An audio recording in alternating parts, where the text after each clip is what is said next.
un trou dans un mur. Jean-Claude, dans un élan de zèle mal placé, avait décidé de déplacer le panneau d'affichage du CE pour faire place à une future, et très hypothétique, carte murale de ses zones de prospection.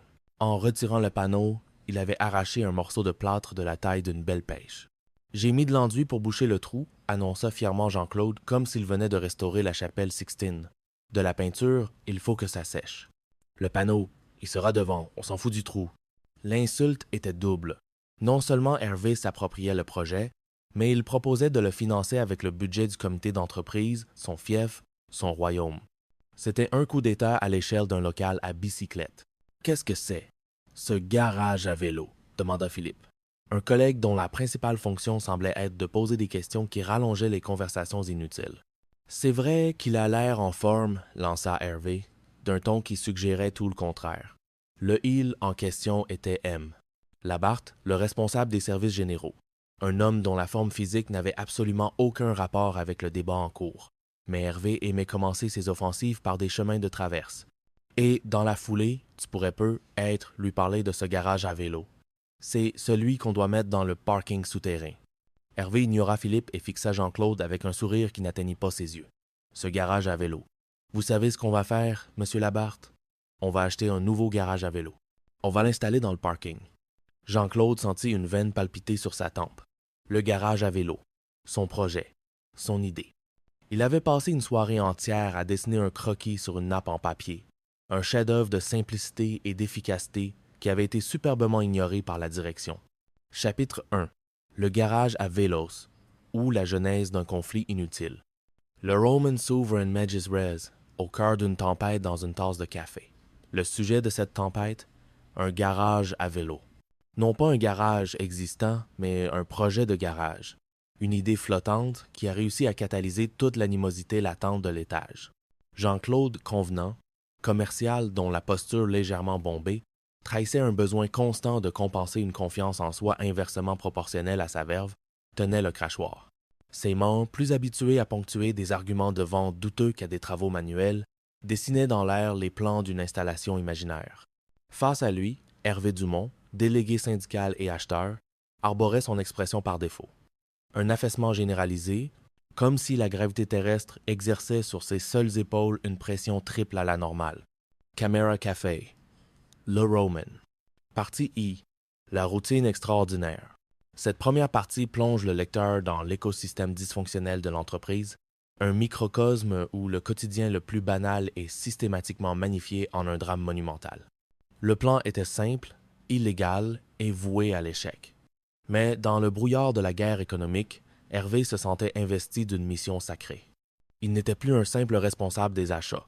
Il était un espion, un résistant, le dernier rempart contre l'invasion des mangeurs de frites. L'opération Gaufre empoisonnée était lancée. L'équilibre précaire de la paix armée venait de voler en éclats.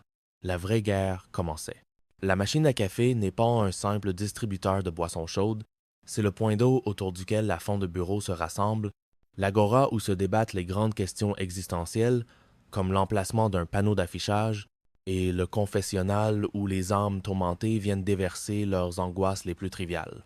C'est sur cette scène que se joue toute la comédie humaine. « Les gars, on est en état de siège », annonça Hervé d'une voix grave. « La direction nous prépare un sale coup avec des Belges. Il me faut tout. Philippe, tu me scannes tous les mails où figure le nom Coliflex. Vance, tu m'interceptes tout le courrier en provenance de la Belgique.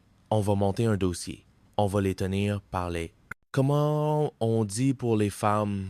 On va les tenir, quoi. » Il convoqua son cabinet de crise officieux dans le couloir, à l'abri des oreilles indiscrètes. Le cabinet se composait de Philippe, le génie informatique capable de pirater le serveur avec un trombone et un fond de yaourt, et de Vince, le préposé au courrier, qui connaissait les allées et venues de chaque enveloppe suspecte. Elle s'éloigna, le laissant seul avec sa certitude. La réponse, c'était merde, bien sûr que c'était merde. La paranoïa se mua en certitude. Il fallait agir, il fallait des preuves. Son instinct de délégué syndical, affûté par des années de paranoïa et de pause café prolongée, lui hurla qu'il se passait quelque chose. Fusion, rachat, restructuration. Des mots qui, contrairement à Cambrion ou Ubuesque, avaient le pouvoir de transformer des vies en dossiers de chômage. Sa cible était toute désignée. Carole Ducier-Belmont, la directrice commerciale. Froide, élégante et aussi impénétrable que les comptes d'une société offshore, Carol savait forcément quelque chose. Ça suffit maintenant, Hervé. Vous la connaissez aussi bien que moi, la réponse.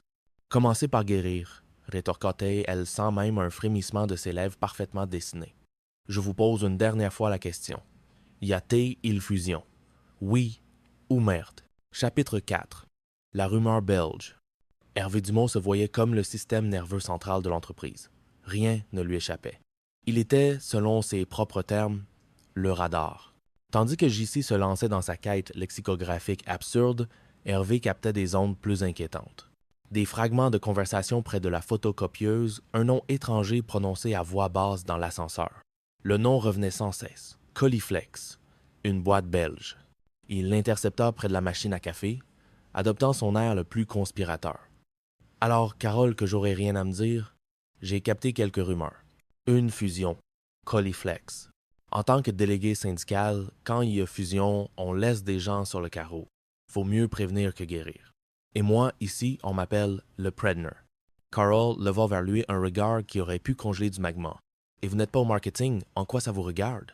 La bataille pour le pouvoir à GES ne se jouerait pas seulement sur les parkings ou dans les toilettes.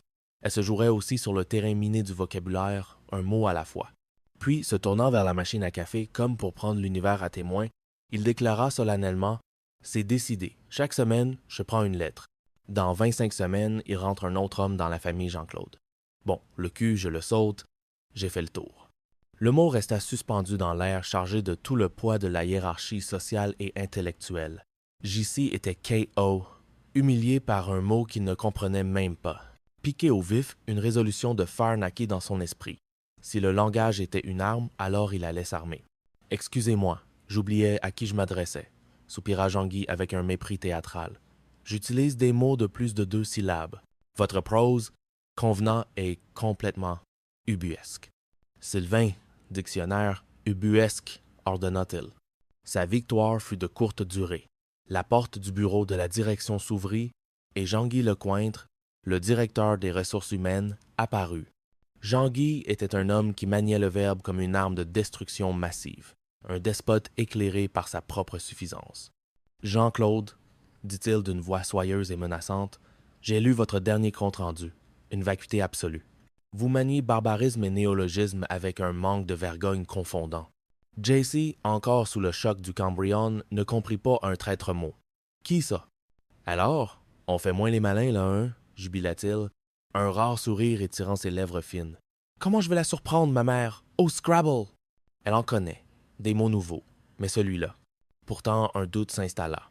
Le mot prononcé avec l'assurance timide mais précise de Sylvain avait une consonance étrangement plausible.